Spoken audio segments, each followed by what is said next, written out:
Before the world called him the greatest, Lionel Messi was a quiet kid who carried a storm inside his head. People saw the talent, the dribbles, the goals, but they never saw the pressure he put on himself. As he rose through the ranks, the stadiums grew louder, the cameras got closer, and the expectations became heavier. On the outside, he looked calm. On the inside, his thoughts were racing faster than his feet ever could. Before big matches, his chest tightened, his stomach twisted, and sometimes the anxiety made him physically sick. He replayed every missed shot, every bad pass, every moment he felt he had let someone down. He wasn't afraid of losing. He was afraid of disappointing his family, his teammates, and millions of people who believed in him. One night, after a match where he felt mentally crushed, he stayed in the locker room long after everyone else had gone. The stadium had gone quiet, but inside his mind, the noise was louder than ever. He wondered why his mind felt heavier than his legs, why the game he loved suddenly felt like a test he could never pass. As he sat there, lost in his thoughts, a teammate quietly walked back into the room and sat beside him. The teammate didn't give a speech. He just said, "You don't need to be perfect. You just need to be you." Those words didn't erase the pressure, but they cracked something open. For the first time, he saw that his real battle wasn't against defenders. It was against the story he told himself. He had been carrying a belief that he had to carry the world alone, that every mistake meant he was failing everyone. He couldn't change the pressure, but he could change how he met it. He decided to stop chasing perfection and start allowing himself to be human. The next match arrived, and the pressure was still there, the cameras, the crowd, the expectations, but something inside him felt different. He didn't try to silence his thought. He didn't force himself to feel fearless. He simply allowed himself to make mistakes and keep playing.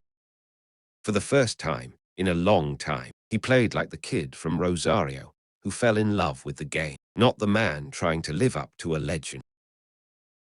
He moved instinctively, gliding past defenders, not thinking about what would happen if he missed, only about what he could create in that moment. When the ball hit the back of the net, it wasn't just a goal.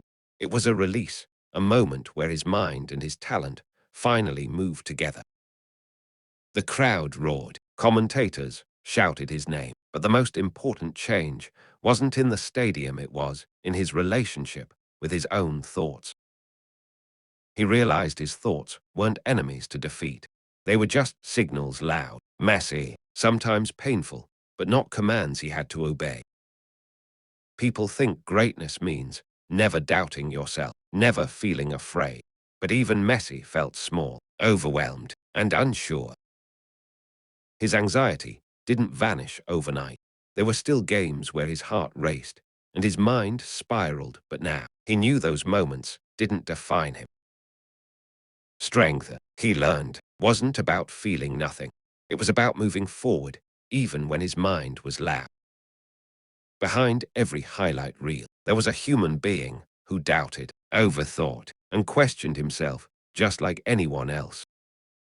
If someone like Messi could feel crushed by his own thoughts and still step onto the pitch, then maybe overthinking doesn't mean you're weak, it means you care deeply. You're not the only one whose mind feels heavy before important moments. Even the greatest players in history have walked onto the field with shaking hands and racing hearts. You may not be able to control every thought that shows up, but you can choose what you do next, just like he did. Overthinking often means you care so much that your mind is trying to protect you from pain, embarrassment, or failure. The shift isn't from fear to fearlessness, it's from fear to presence.